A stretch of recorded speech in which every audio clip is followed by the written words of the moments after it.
Hello guys, welcome back to our channel. In today's video, I'm going to show you how to log into Calcutta University.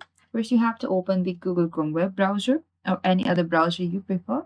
And from here, we have to click on the top URL section right over here and type down login to Calcutta University and enter it after you're done. And over here, we could see the new applicant signing up. Right over here, click on this option in order to sign in.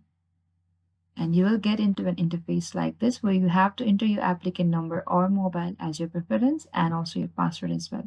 So simply type down your applicant number or mobile number, whichever you prefer, and after that your password as well. And you simply need to click on this option that says sign in and you'll be successfully logged into your Calcutta University.